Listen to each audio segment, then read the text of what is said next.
Elizabeth Bennet was almost everything Darcy's world was supposed to reject. She had no fortune, no aristocratic connections, no polished education worthy of Lady Catherine's approval. Her mother was embarrassing. Her youngest sister nearly destroyed the family's reputation. And the respectable connections Elizabeth did have came from a merchant in Cheapside. By the standards of Darcy's world, Elizabeth was a terrible match. And yet Darcy chose her. So here's the uncomfortable question. Was Elizabeth actually good enough for Pemberley? Not good enough for Darcy. Good enough to be the mother of his children. Good enough to become the mistress of his estate. Good enough to raise the next generation of Darcys. Because Austen gives us plenty of reasons to believe Elizabeth was the right woman for Darcy. But she gives us a much more interesting question about whether she was the right woman for Pemberley. And those are not the same question. Let's be specific about what marrying into Pemberley meant. Not romantically, but structurally.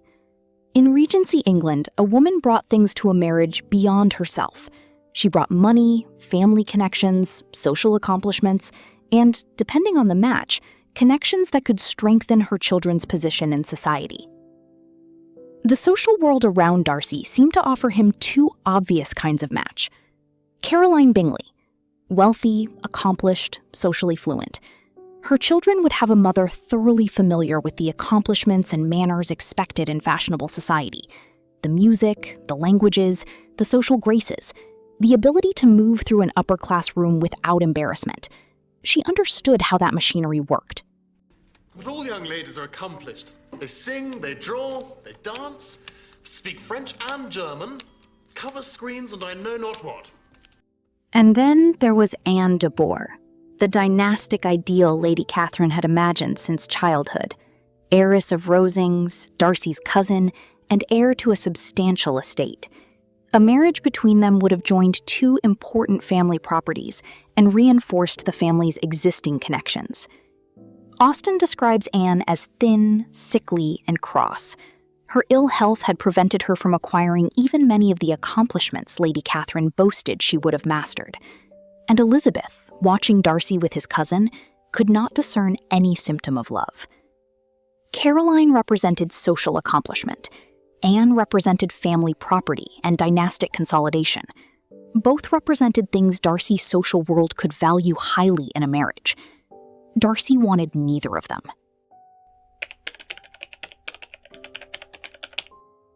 Now look at what Elizabeth brought by comparison. The Bennet girls had no governess. This was not automatically scandalous, but it meant their education was less formally supervised than Lady Catherine considered appropriate. Elizabeth had read widely and educated herself in important ways, but she did not have all the accomplishments that fashionable society associated with a perfectly educated young woman. Mrs. Bennet's social behavior is, as Austen makes very clear, a liability. She is loud, embarrassing, and without the social composure that Pemberley's circles would expect. The connections Elizabeth's family brought were respectable. Uncle Gardner was a successful merchant in Cheapside, a man of genuine integrity, and Darcy himself came to regard him with real respect. But they were not the kind of aristocratic network Darcy's world usually valued. A merchant's family in Cheapside could not open the same social doors as an established landed family. And then there is Lydia. The letter was from Colonel Forster to inform us that Lydia was gone off to Scotland with one of his officers to earn the truth. With Wickham. Lydia's elopement with Wickham was exactly the kind of scandal that could damage an entire family. Elizabeth sees the danger before it happens and tries to prevent Lydia from going to Brighton.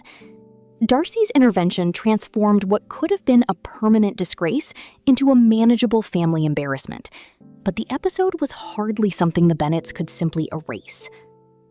By the conventional measures of wealth, connections, and social position, Caroline brought more. Anne brought more. Elizabeth brought little wealth and few powerful connections. And yet, Elizabeth had something her social world didn't have an easy category for. She was self-aware in a way her mother never was. She knew exactly what the Bennet family's failures were. She tried to stop Lydia going to Brighton. She felt the embarrassment of her mother at Netherfield. She watched her father retreat into irony rather than responsibility, and understood what that cost. She didn't inherit Mrs. Bennet's patterns. She saw them clearly enough to spend the novel doing the opposite. But her greatest qualification was not perfection. She had her own flaws: prejudice, quick judgments, confidence in her own perception that sometimes led her wrong. What distinguished her was the ability to recognize when she was wrong, to read Darcy's letter, return to it, and arrive, painfully, at the truth. That matters. Because Elizabeth's most important accomplishment is not that she is always right. It is that she can discover when she isn't. In Darcy's world, with Darcy's money, many of the practical disadvantages of Elizabeth's upbringing could be compensated for. Pemberley could provide governesses, tutors, and social introductions that her own family could not. What money couldn't manufacture was the quality Elizabeth brought: the judgment to know what mattered, and the honesty to admit when she had been wrong. And Austen does give us one glimpse of how Elizabeth might inhabit Darcy's world. When Elizabeth visits Pemberley as a tourist, before she knows Darcy is there, we see something quiet but important. She moves through the house with ease. She speaks to Mrs. Reynolds with natural grace. And when Darcy arrives unexpectedly, their interaction is different from anything before, more equal, less defended, genuinely warm. Elizabeth also hears Mrs. Reynolds describe Darcy in a way that contradicts the version of him she had constructed in her own mind. His generosity, kindness, and treatment of those dependent on him become part of what she sees at Pemberley. One way to read this scene is that Elizabeth possesses something formal social training was supposed to produce. Not merely manners, but judgment about people. She doesn't have Caroline's accomplishments or Anne's fortune, but she has something both of them, as Austen presents them, lack: the capacity to revise her judgment, to see beyond appearances, and to be genuinely herself in a world where appearances matter enormously. And here is what the novel doesn't show us. It ends shortly after Elizabeth and Darcy's engagement.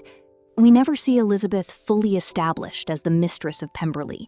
We never see her hosting the great dinners, managing the household over decades, raising Darcy's children, or settling into the long-term responsibilities of the estate. Austen chose not to write that story. What she does give us is reason to think Elizabeth is capable of it. The question isn't whether Elizabeth has Caroline's accomplishments. She doesn't, nor does she have Anne's fortune or family position. The more interesting question is whether she has the judgment necessary to grow into a world she was not born to occupy. And Austen's answer seems to be yes. The world Darcy came from had offered him two obvious kinds of match: Caroline, with her accomplishments and social ambition, Anne, with her fortune and family connections. He chose neither. He chose someone the system had no easy category for. Whether Elizabeth would become exactly the kind of mistress Pemberley expected is something Austen leaves unwritten. But she gives us very little reason to think Elizabeth would simply be absorbed by that world. In a previous video, I argued that Darcy chose Elizabeth because she could give his children something he couldn't give them himself: the freedom to be fully themselves. What I didn't say was that the world Darcy lived in would have found that choice genuinely puzzling.